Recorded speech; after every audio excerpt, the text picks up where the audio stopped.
Patty, we might wait another. Okay, we might wait another couple of minutes before we get going, Rosa, if that's okay.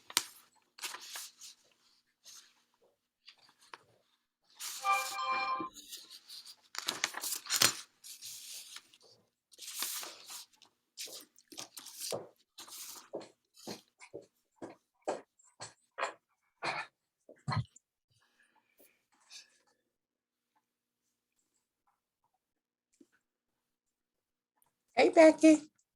Ellen and Katharine, can you please do a sound check real quick? Good afternoon. Can you hear me? This is Katharine. Yes, thank you. Hi, this is Ellen. Can you hear me? Perfect, thank you. Great.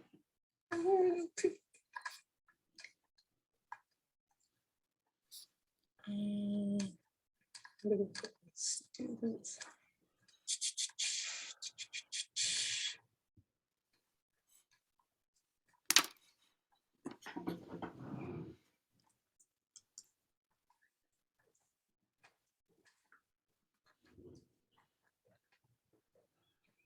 Okay. There's a day. June. So, June.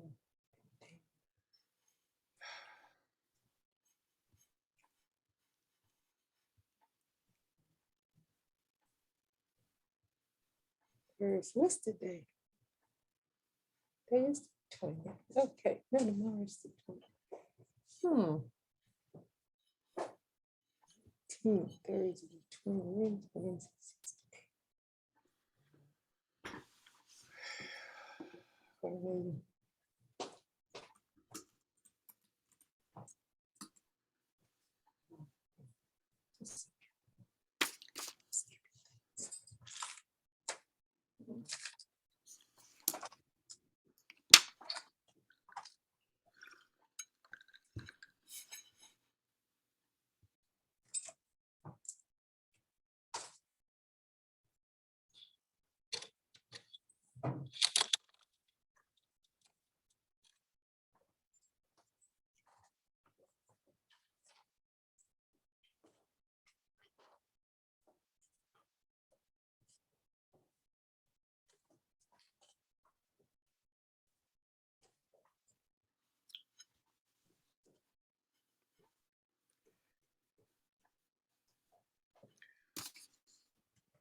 Well, Rosa, if you're ready, I guess we I can. am.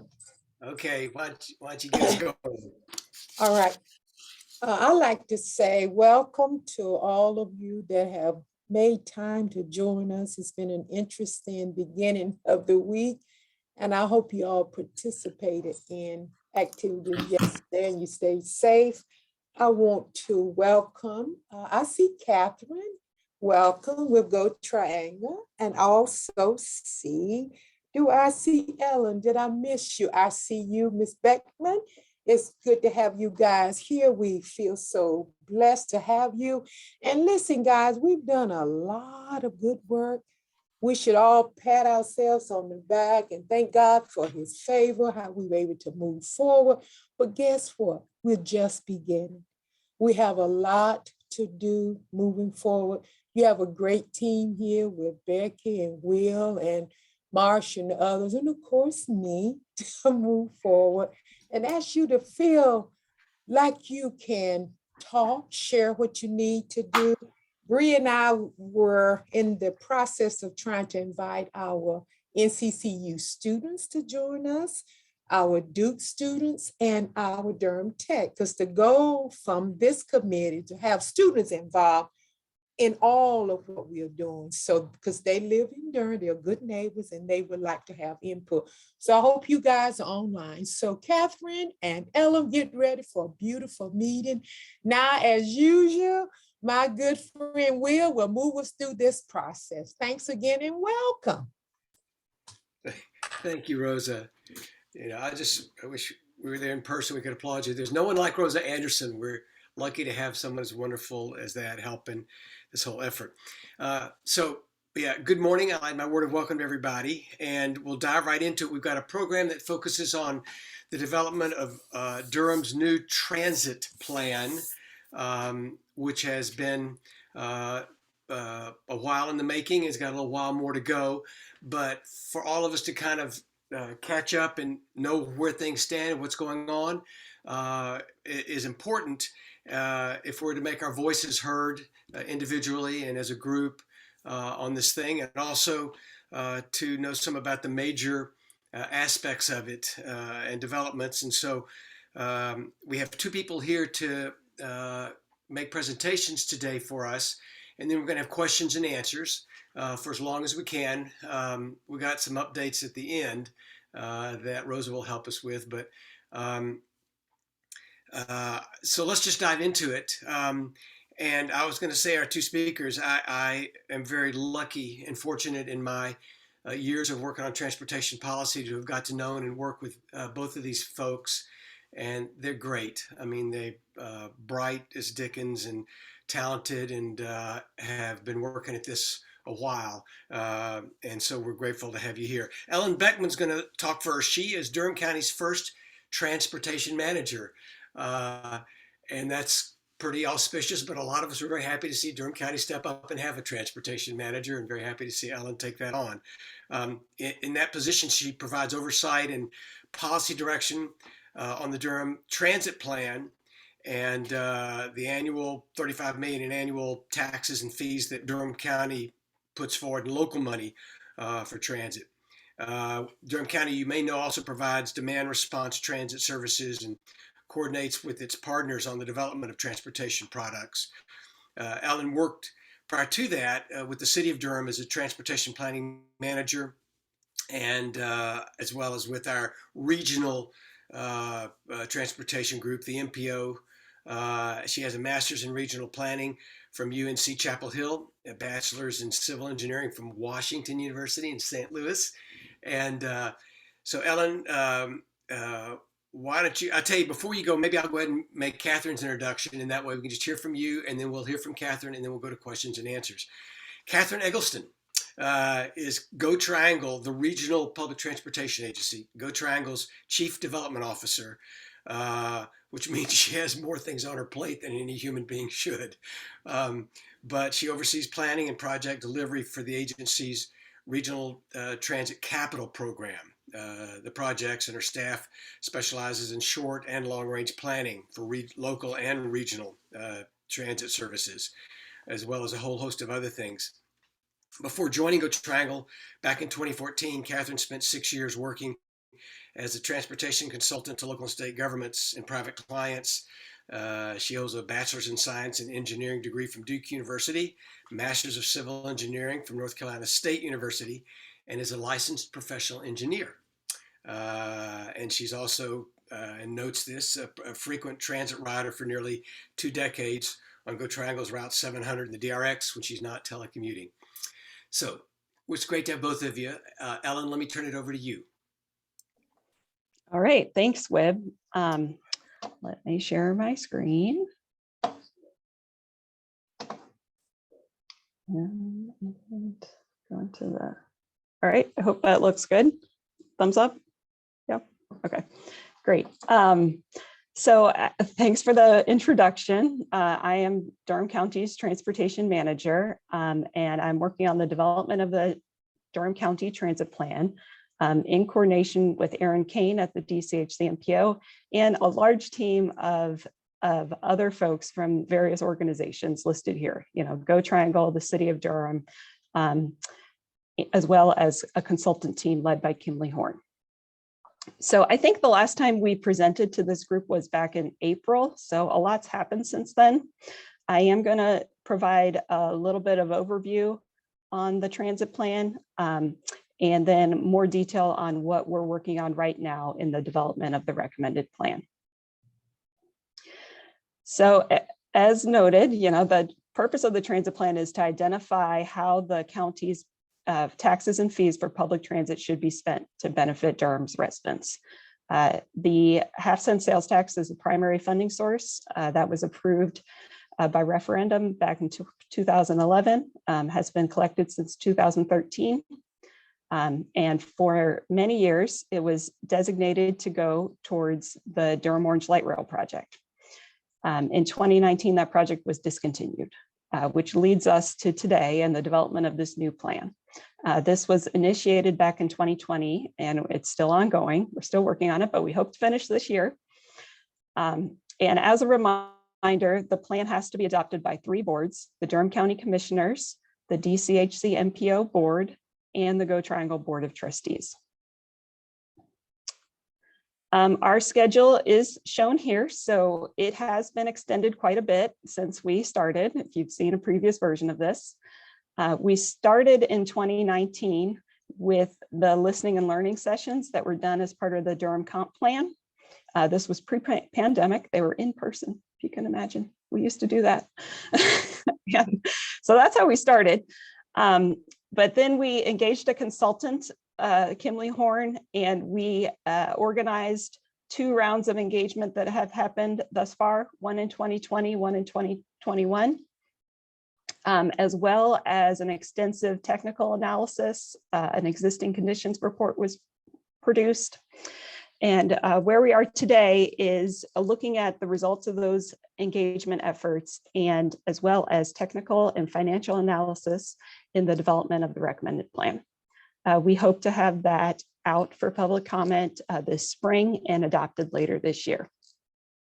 So just one thing to note, this has been a very coordinated process with a lot of different agencies and interest. That has contributed to the extended timeline. Coordination takes time and effort. So briefly, the engagement results from our rounds of engagement, I'm going to go over that in this presentation. First and foremost, with the listening and learning sessions and our phase 1 engagement, we confirmed some of the high-level goals and objectives for the plan.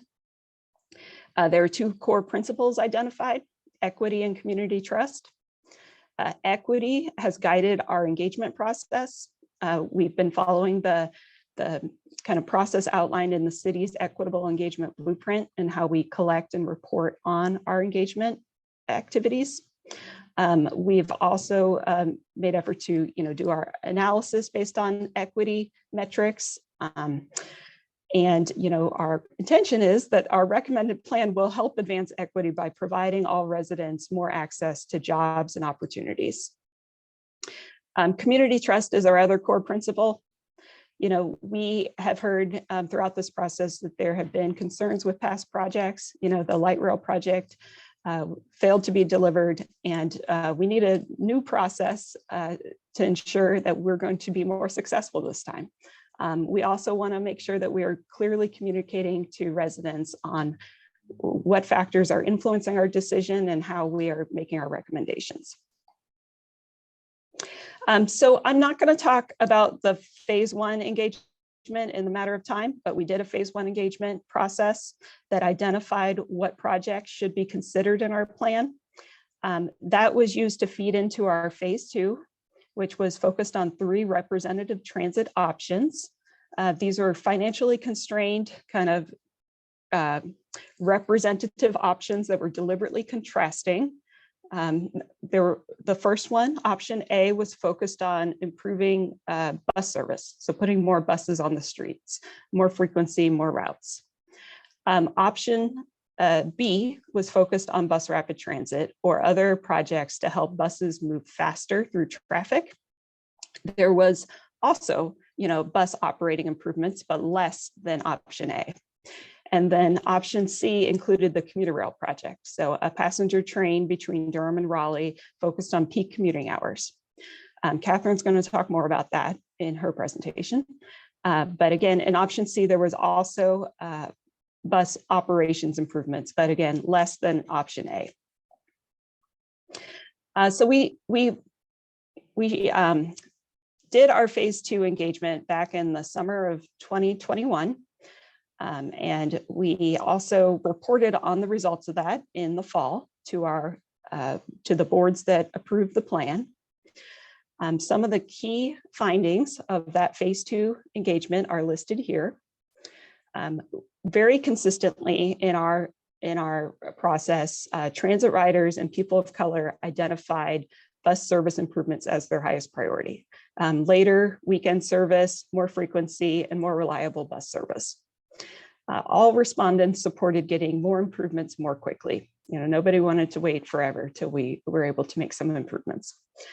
And then there was also support for bus rapid transit or bus priority projects. So again, those are the projects that help buses move faster through traffic, like bus only lanes or traffic signals that help buses get an advantage at traffic signals. And then commuter rail. Commuter rail has support. It was the top response among the population as a whole in several of our questions. However, it wasn't the highest priority for residents. Most residents said that they also wanted us to identify other projects in addition to commuter rail. And it had noticeably less support from people of color and daily transit riders. So that is what we presented to the fall. We've been caught up to where our elected boards have heard presentations on this. And right now, staff are working on the development of the recommended plan. We're using those engagement results to inform that development of the recommended plan, as well as the technical analysis that was done and financial analysis. None of those representative transit options are expected to be the recommended plan. There will be variations from all of those, no matter what. There are a lot of different options within some of those of what we could do. Bus rapid transit, bus priority projects in particular have a lot of variation in the length and the quality of the project. And that is also, highly influenced by our ability to have, regional partners or coordinate with NCDOT projects. There's also a lot of different options for how we fund individual projects. I think it'll be clear in my coming slides that additional money would greatly help us achieve more of our residents' needs. If there were additional federal funding or local funding, that would certainly help us accomplish more. We are not assuming any state money. That's different from what had been assumed with the light rail project. And, we've learned that that is not a reliable source of funding. So we're not assuming any state funding in our plan. There may be the opportunity for local funding, though, on some projects. Some of the projects that we're considering address transit needs, but they also address needs of the community as a whole, and that have been identified for a long period of time, like sidewalks. So there may be an opportunity for additional local funding to help stretch our dollars. On the financial side, this has taken up quite a bit of time recently. We've been looking closely at the financial model. So the three boards adopt the financial assumptions when they adopt the plan. We do not have an independent financial policy right now.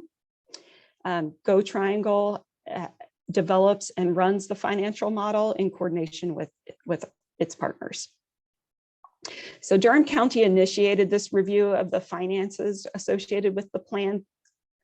Durham County kind of has a unique role here in that we are not a primary project sponsor and we do not run a bus system.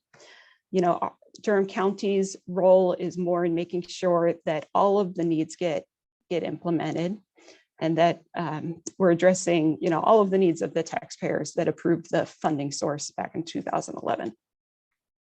So three of the elements that we're looking at closely are revenue growth, reserves, and cost escalation. Just briefly, revenue growth is positive, right? Our sales tax came in higher than ever last year. However, we've had some unusual years. There's been stimulus payments, unemployment, expanded unemployment, child tax credits. And we do need to look long range at if that is likely to continue or if there may be a recession sometime. We're looking at the reserves. So there needs to be reserves to plan for the unexpected. We're not going to program every cent. We need to have some in a reserve. And then lastly, we're looking at cost escalation. This is the not good news. You know, costs are going up for everything right now. I think everyone's very much aware of that. And on transit in particular, there's a bus driver shortage. And there's a lot of efforts by GoDurham and GoTriangle to increase pay for bus drivers, to incent more employees and allow us to operate at full service, let alone expand service. So there is cost escalation happening right now on transit. We are looking closely at what that means right now, as well as long-term. So all of the elements that we're considering in the plan are here. You know, there's several projects that are already underway or already funded that need to be continued to be funded. Existing bus operations, administration, and bus stops, facilities, and infrastructure. Those are primarily projects that we know we need to do no matter what. And then the new projects are new bus operating projects, bus priority projects, and commuter rail.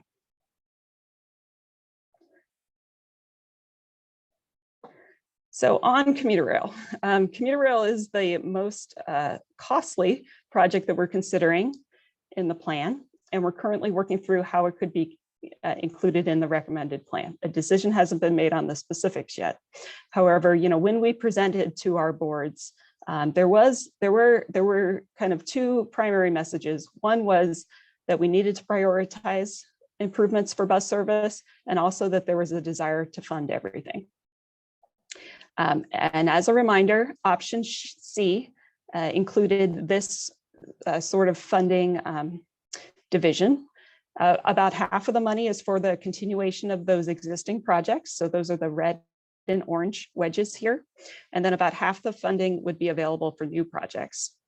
About half of that would go towards the commuter rail project at the current cost share. And about the other half, you know, or quarter would be able to be used to fund new bus projects.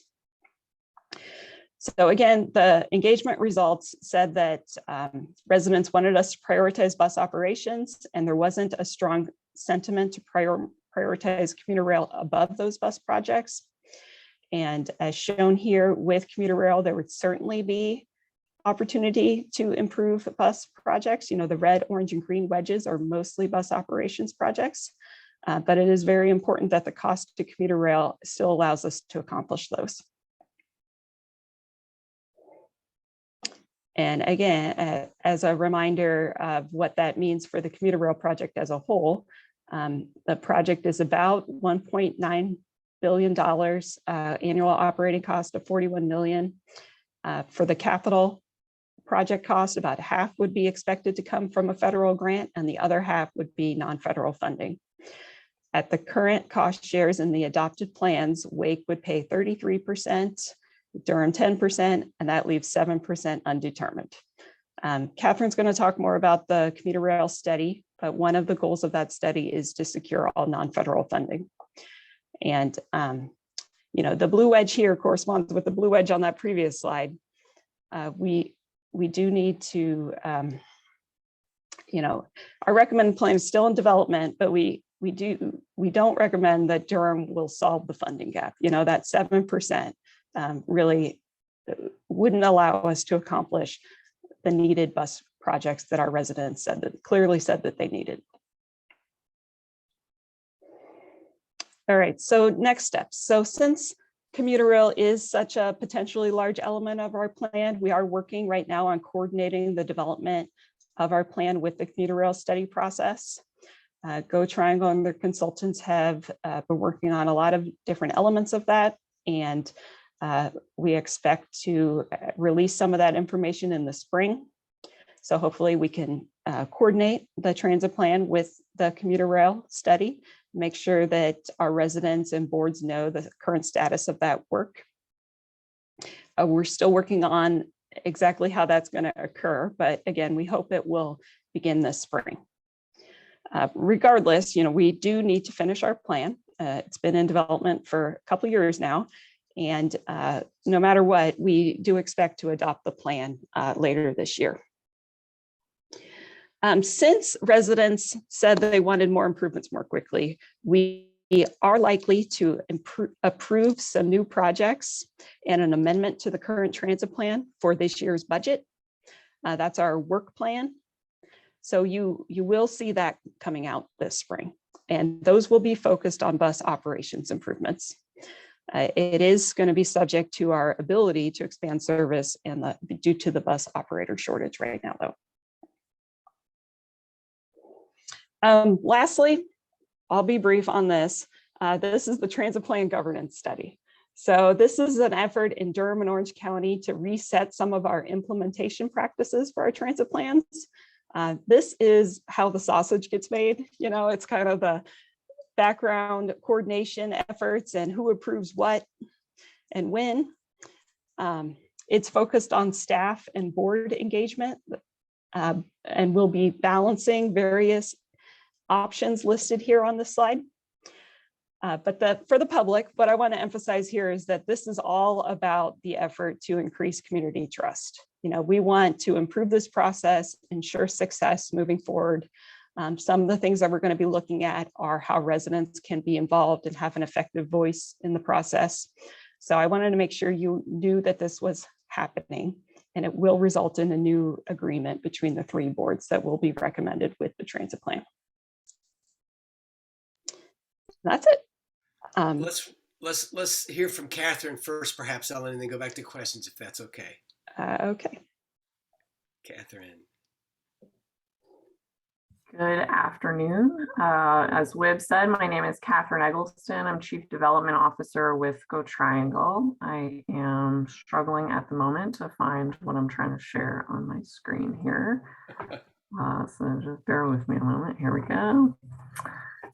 We have a couple other members of the study team on the call here. Jay Hikes, who's a senior planner with GoTriangle, as well as John Hodges-Koppel, planning director with TJ Cog. TJ Cog has been working with us on a couple of the subtasks under the study that we'll go through in the presentation. So depending on kind of where the conversation goes with questions, we may call on a couple other people to chime in with some expertise. But I'll go through just a few slides here to give an overview on where we are right now with the Commuter Rail project and hand it back to Whit for questions. There we go. Okay, so as a reminder, this current phase of Commuter Rail feasibility study is supported by a number of government partners and railroad partners. We have 3 counties that are involved in funding the project: Durham County, Wake County, and Johnston County. And we also have 2 MPOs that are in the project's region: Durham, Chapel Hill, Carrboro MPO, which Durham is a member of, as well as the Capital Area MPO, which Wake County and Edge of Johnston County are members of. GoTriangle is the project sponsor. That means we're managing the study work. And then we also have North Carolina Department of Transportation and North Carolina Railroad Company who are participating in the study as well. We are talking about adding commuter rail service to an existing rail corridor, just as a reminder. That sets a lot of the parameters for what we're able to evaluate. This is a corridor that I'm sure everyone on the call is familiar with, a single track that runs through Durham today. That corridor is owned by North Carolina Railroad Company. It carries freight rail traffic today, as well as intercity rail traffic, the Amtrak trains in the corridor. Primarily, it is a single track, not just through Durham, but much of Wake County is also single track. And that single track is really designed to carry the traffic that's out there now. So when we're talking about adding commuter rail service, we're talking about adding capacity as well, building additional infrastructure, including additional track to be able to carry the increased amount of trains. As far as the study area is concerned, depending on how many of these presentations you've seen over the years, you may recognize this map or maybe not. Maybe this map is new to you. In phase 1 of the feasibility study for this project, we looked at a larger study area from Mebane all the way to Selma, looking for potential definitions of the project that could be competitive for the federal funding process for major projects like this.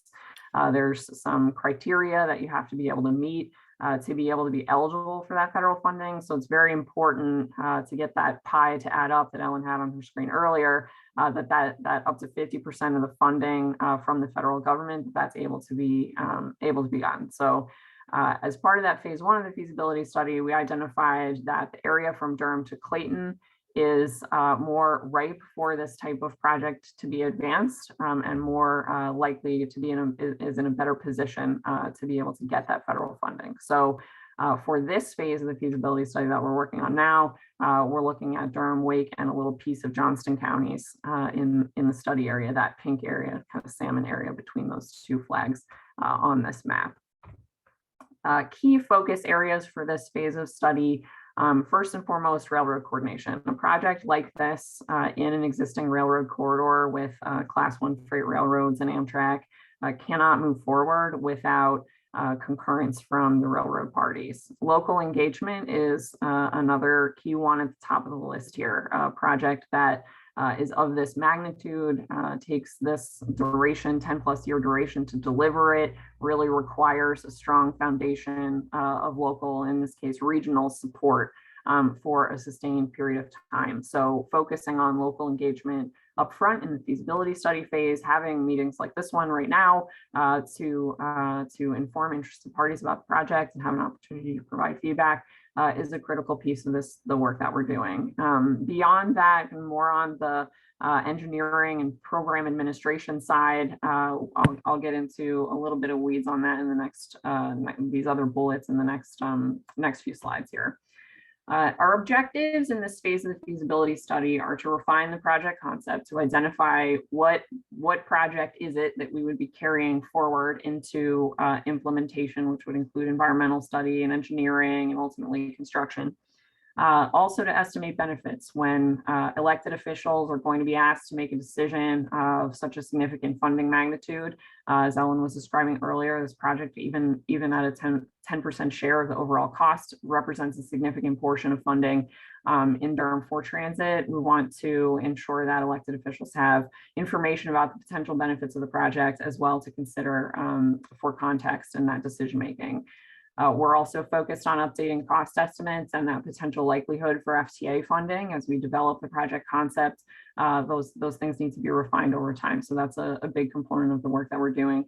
And then lastly, documenting risks. It's very important, again, as elected officials are making weighty decisions, to be aware of the delivery risks of the project carrying forward, risks to costs, to schedule, to project viability, and so forth. So this is one item that Ellen mentioned in her presentation. One of the key pieces of this phase of study is identifying how the project would be fully funded. There's a disconnect right now between the Wake Transit Plan and the Durham Transit Plan on how much each county would be putting forward for the project as part of their plan. The Wake plan has an assumption that 2/3 of the local share would be funded by the Wake plan. In order for Durham to fund the remaining 33% of the project, that really doesn't fit in the financial plan for the overall Durham Transit Plan. As Ellen was describing, that leaves insufficient funding for other priorities. So on the flip side of that, the Durham Transit Plan currently assumes that 20% of the local share, 10% of the overall cost would be paid out of the Durham Transit Plan, and for Wake to assume 80%. The remaining 80% would also require significant adjustments to financial policy and prioritization on the Wake side. So figuring out how to balance that and evaluate how the full local share of the project could be paid for is one of the things that we're really focused on working with the relevant local governments to work out in this phase of study. We're also working on refining the assumptions about the transit service that would be provided by the project, as well as the infrastructure, which I'll get to on another slide. On the service side, at the beginning of this phase of study, the local governments involved, all the parties on that slide earlier, agreed to advance a project with 40 trains a day. There were several other service plans evaluated in earlier phases of feasibility, 7 round trips a day, or a higher level of service that was evaluated with 14 round trips a day. But what was decided among the parties was to move forward with a schedule that has 20 round trips a day or 40 total trains a day. So this is the service plan that Norfolk Southern, which is the operating railroad, is currently evaluating, looking at what infrastructure would be required to provide sufficient capacity for that 40 round trips a day, with a service plan that is focused around peak period service, about train every 30 minutes during the peaks, and then a couple of midday trips and a couple of evening trips. We have gotten a lot of feedback from the public and stakeholders during this phase of the study about an interest in potential for more of an all-day service plan that's less peak focused, has more train service in the midday and the evening. I'll get to that in a few slides. We also are seeing, just with the pandemic and changes to commuting patterns, changes to trip making, and what we see on our own bus system and what we see with bus systems and rail transit systems around the country, that there's a lot of interest in a more all-day service plan. So we are looking at ways to evaluate that as part of this phase of study, and then potentially if the project moves forward. Another primary component of the project concept is what would actually need to be built, and how many trains would we need to buy, those types of things. So we're doing some feasibility level engineering around that throughout the project corridor. We know just with the kind of the distance that we're dealing with, there would need to be an additional track within the existing right-of-way, a total of about 40 miles of additional track in the baseline design. That crosses paths with roadways all throughout the corridor. There's more than 40 bridges that would need to be widened or replaced in order to accommodate that additional track. There's about 34 at-grade crossings throughout the corridor that would need to be modified to accommodate that additional track. We're also looking at potential locations for train storage maintenance facility that we're looking at more on the eastern end of the corridor in the Garner and Clayton area for the actual maintenance facility itself. And then there may need to be some train storage at the western terminus for trains to be able to kind of wait before they turn back around and head back east from the western terminus. So in Durham specifically, we have some engineering study that's really focused on Durham because we have such a complicated situation in downtown Durham where the existing Amtrak station is. There's a number of roadways within the rail corridor, a lot of places where we have underheight bridges like this one on the screen everybody's familiar with, and just a lot of complexity in downtown Durham. So we've been working on advancing some engineering concepts for this area, and we do hope to have some more detailed public engagement opportunities around this spring within the next couple of months, actually, to be able to show some of those concepts and get input on that. As far as the service and infrastructure refinement, I mentioned earlier, we're evaluating feasibility of some potential alternatives to the peak focused service, which we call the 8282 service. We're also looking at different approaches to meeting ADA accessibility requirements for allowing passengers to enter the train from the station. There's a lot of different ways that ADA compliance is approached in different corridors. Even within this corridor, there's 2 different approaches in place right now. Today at Raleigh Union Station for Amtrak trains, there's level boarding, that little diagram on the left-hand side where the platform is at the same height as the interior of the train. So people are able to just basically walk on, or if you're using a mobility device, just roll into the train. Whereas at Cary and the Durham Amtrak station today, there's a low level platform where steps or a lift are required to enter the train. So we're looking at how we would, or different options for how to address ADA compliance at all the stations as part of this phase of study. And then we're getting into the benefits. So estimating ridership is one of the key aspects of this phase of study. We are updating the ridership model. Our consultant has been engaged in working on that for For the duration of the study, we'll have some updates coming out at the conclusion of this phase that will reflect the most up-to-date plans for transit service throughout the region, including assumptions about BRT, particularly in Wake County, current assumptions about BRT, and then we'll be able to have some updated estimates for the ridership on commuter rail. We've also had a few additional really focused studies on economic development, affordable housing, and then land use is still underway. On the economic development, we had a subconsultant on our team do a quantitative analysis estimating economic benefits. They have determined that about 30% of all jobs in the Triangle region are within a mile of the commuter rail corridor. Obviously, commuter rail can help to accommodate the growth that we're expecting in the region, as well as connect residents to that growth, these jobs that are coming, new jobs that are coming all over the Triangle, particularly in RTP and Wake County. We've also had TJCOG perform for us an affordable housing study, identifying that 27% of the region's affordable housing is within that mile of the rail corridor. Affordable housing is a critical item, not only for Durham, but also throughout the corridor in Wake and Johnston counties as well. We have very high average household income spent on the combination of housing and transportation throughout the corridor. This is not simply a local issue in Durham, although this group assembled today is very focused on Durham. We're also cognizant of this issue throughout the Triangle, and so really are looking forward to working with jurisdictions as the project moves forward on finding ways to leverage the benefits of the commuter rail to support affordable housing investments that the municipalities and other entities are making, such as the work that DHA is doing, focused on downtown Durham announcement recently about investment in 1,700 units that are close to downtown and would be able to benefit potentially from this type of investment. So putting it all together, this is my last slide here.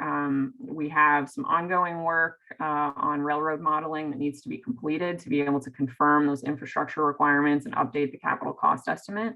Once we have that work and are able to finalize the ridership estimates, confirm the potential of the project for federal funding, we will be in a good position to be able to move forward with the process of considering how and when to move forward with implementation. We do have a little bit of work that TJCOG is still working on, some land use analysis that's informed by the work that they've also been doing to support the 2050 Metropolitan Transportation Plan. That will kind of round out the information that we have to present on the opportunity analysis or the benefits analysis for the project. So we hope to have all that, as Ellen was saying, hope to have all that available this spring, really working to conclude the technical analysis in the next 3 to 6 months if we can, but that does depend on rounding out the work with Norfolk Southern, which we don't have control over, but we are working very closely with them. So we don't have the final information today, but we are working to have that, and we'll be sharing that as it becomes available later in the spring. Katharine, thank you to both you and Ellen. And I want to apologize to everybody. I should have said this at the beginning, but if you have questions, I'd invite you to put them into the chat. And what we'll do is just try and get to as many of them as possible and get responses from whoever seems the best appropriate folks for that. Also, if you want to and know how to do this, it took me a while to learn. If you want to raise your hand, then I'll be glad to either in real life or electronically, I'll be glad to try and get to you that way as well. So let's see. I had a very simple, straightforward question about the rail project. Katharine, I think you answered this, but what's envisioned now is adding one new set of tracks to the existing set of tracks that are there for the rail service? Okay. That's correct. All right. All righty. Okay, who else has, oh, there's Maggie Good. Questions about what's been done for Route 9 Bragtown bus service, I think is what she means, and what's planned for the future. Ellen, do you have anything to share with us on that?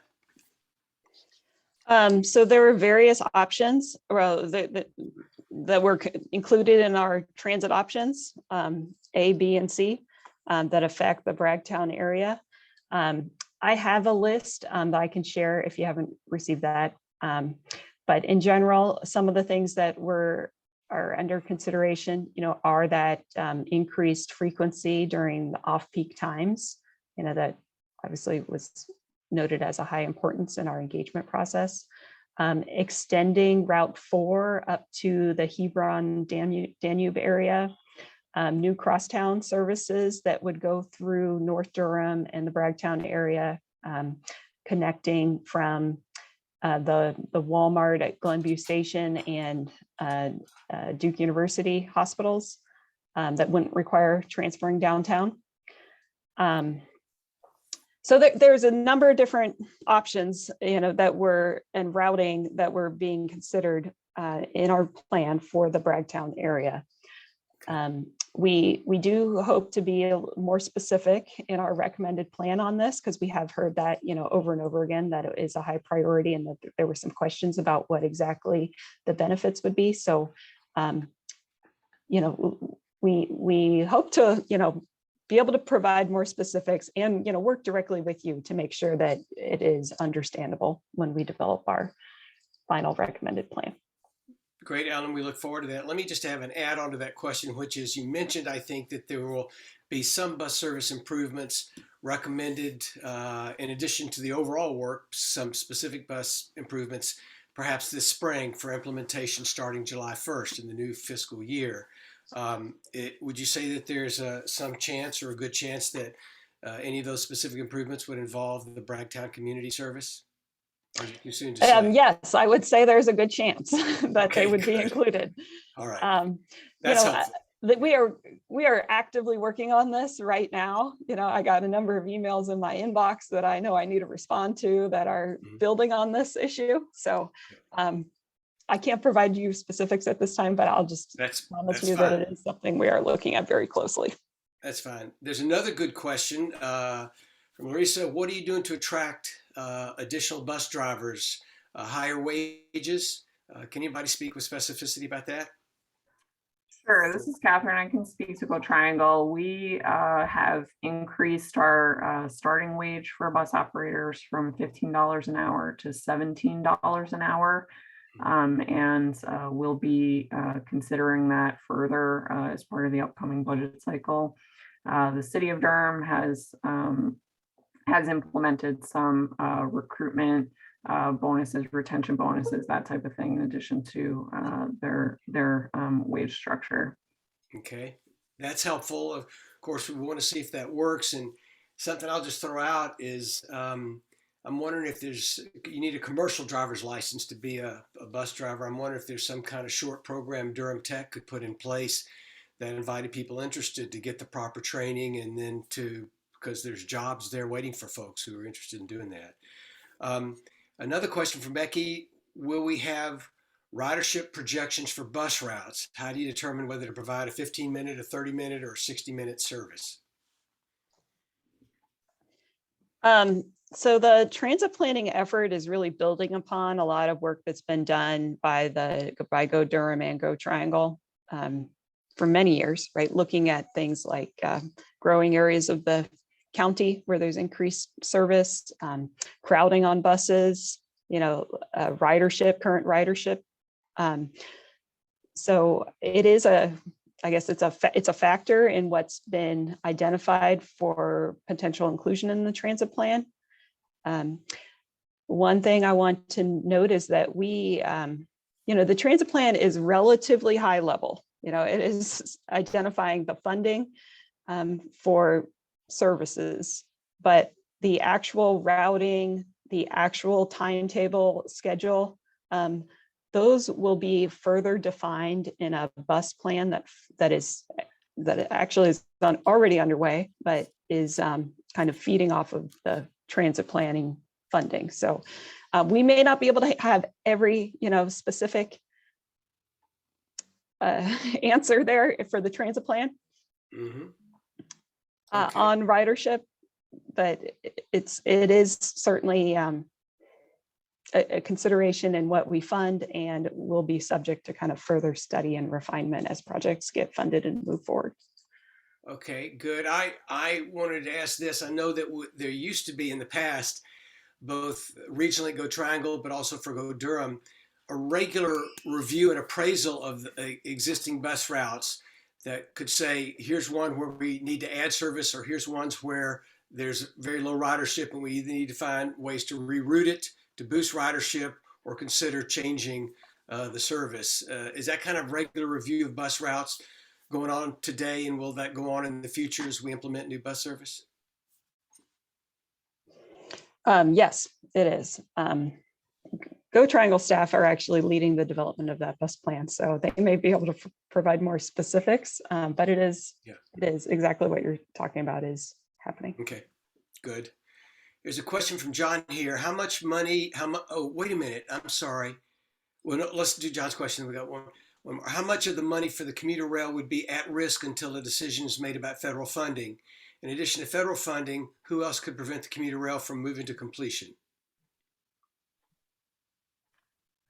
There's some additional work to do on development or detailing of the project delivery approach for the commuter rail to be able to answer the first part of that question specifically. We do hope to have more information about that available to support the decision making coming out of this phase of study. One of the key elements or deliverables from this phase of study will be an updated plan for project implementation, schedule for project implementation that would get at answering that first part of John's question.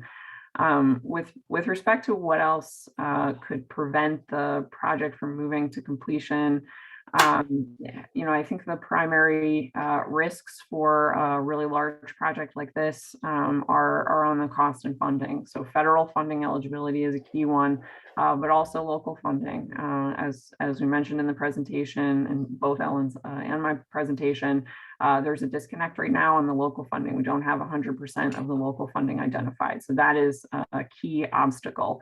In addition, there's a question about Johnston County's participation. While Durham and Wake County have taxes that are dedicated to support transit, and this project is part of both of their transit plans, Johnston County does not have a dedicated revenue source for transit. So if Johnston County is part of an initial phase of construction for the project, there's work to be done to identify where those funds would come from as well. So I think that really kind of sums up the range of potential risks on the funding side that or obstacles on the funding side that need to get worked out in order for the project to be successful. All right, thank you. Mimi, I'm sorry I had not seen your hand, but I know you raised a question about at-grade crossing. There was a response. Did that get your question, or do you have something else? Yeah, sorry, no. So just a definition issue about at-grade crossing. Is that where you're crossing a street? Yeah, exactly. Exactly. Where the train tracks cross the street at street level, there's the lights and the gates to protect the crossing. Yeah, okay. So that would be a problem in downtown Durham. Are you following migration that's happening from people being gentrified out of the city and where they're going? It's my understanding that a lot of them are going to Mebane, which might not offer all that much ridership at the moment, but could be a lot of ridership in 10 years.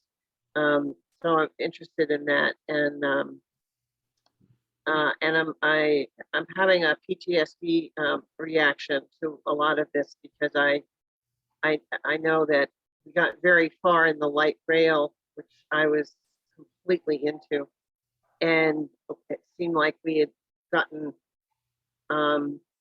agreement from some partners that ended up tanking it. And so what can we do to these projects that will make sure that when there are representatives from these organizations who make a commitment, that subsequent people are not able to back out of that commitment? Sure. I'll take those in reverse order if that's okay. So on that second question, there's a lot of focus on that, what we call the third party coordination or coordination with other entities that are critical to the project. A lot of focus being put on that by the GoTriangle board in this phase, in the upfront feasibility study phase before the project even moves forward. Really want to ensure that there's that broad base of support from those critical partners. So there's work being done at GoTriangle's board level to ensure that we do have that, particularly with respect to the railroads. There's kind of an ad hoc group of GoTriangle's board, a few of GoTriangle's board members, a few of North Carolina Railroad Company's board members who've been meeting regularly throughout this study to oversee the process. And there's an intent for there to be term sheets or preliminary agreements developed as this phase of study to document the expectations and requirements of the relevant critical parties. So a lot of focus being put there as a lesson learned and kind of a best practice moving forward.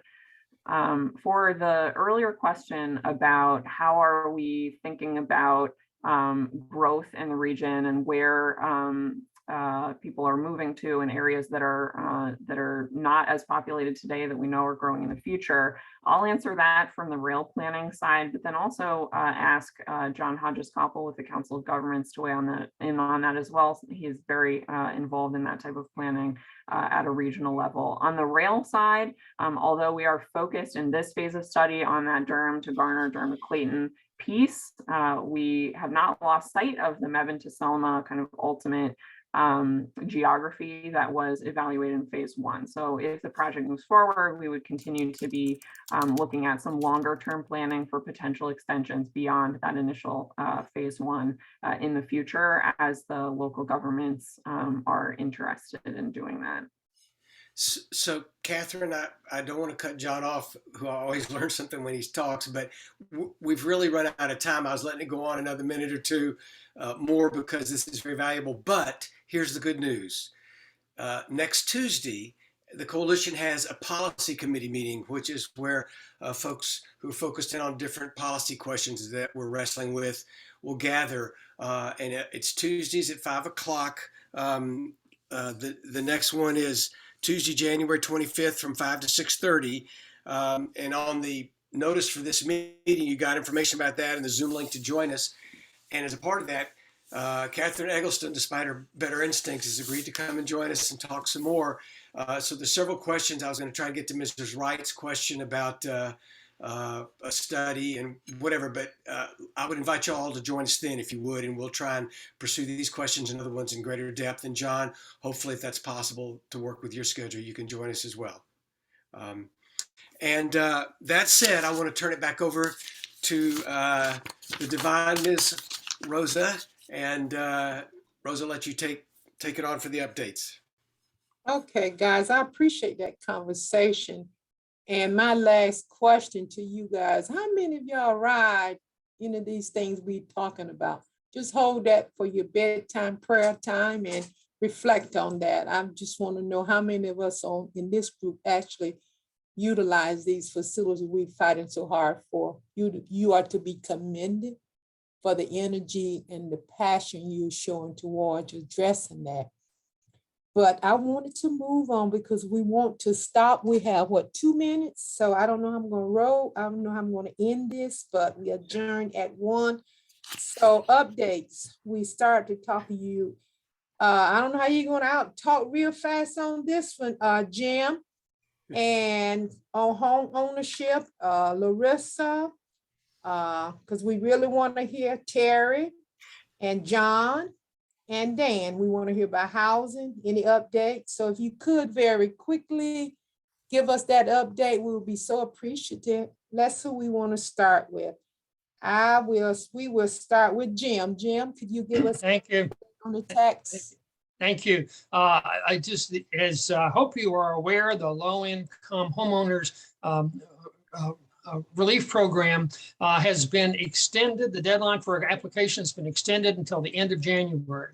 But everyone needs to focus on and work on getting the word out.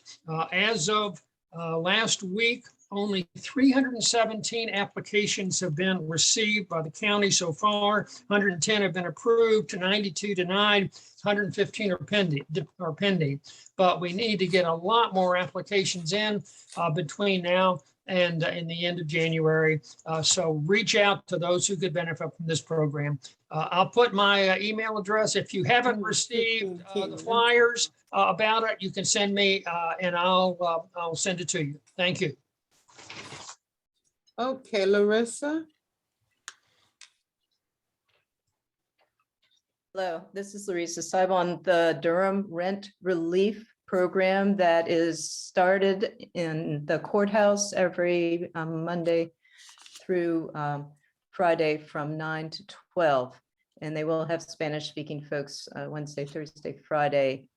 You can find attorneys as well as housing navigators in the courthouse, or and the highest priorities are for people who are facing eviction and people in public housing and other housing subsidized by Durham Housing Authority. And I'll put my email in the chat if you need the link to refer someone to that program, or you can just go to legalaidnc.org. Thank you. Excuse me, Larissa, what numbers? The last time you talked about how many were evicted, did that go down or up? Oh, evictions are still going up, it appears. And Okay. I know DataWorks has the data on there. I would check them out, DataWorks. Yeah, I guess the thing is that it's going up and we're working so hard to try to stop that. So we just have to continue. Thank you as always. Committee on Healthcare, Homelessness. Terry, are you with us? Terry said he has no report, Rosa, so we can go on to the next Okay. one. I bet John has a report, right, on transit equity? Just two quick things. One, I put a link in the chat for an event that the city of Durham is hosting tomorrow evening, a virtual event with an update on their Better Bus projects. You can Yes. register for that and get the link in that chat item. And then Transit Equity Day is February 4th. This is a national effort organized by groups doing labor organizing as well as environmental climate organizing. And we are working to pull together volunteers to clean up bus stops, probably along Fayetteville and Holloway streets, which lines up with feedback from these Better Bus projects. So more on that later. We'll send out an email with that information. Thank you as always, John. I appreciate you. Durham Housing Authority, Dan, you want to give us a quick update? Yeah, Rosa, thanks. The board at the December meeting approved agreements or a proposal to agree with 3 different development groups to develop Fayette Place, Forest Hill Heights, and the downtown property where our office is and county property to build 1,700 residential units and 135,000 square feet of non-residential space.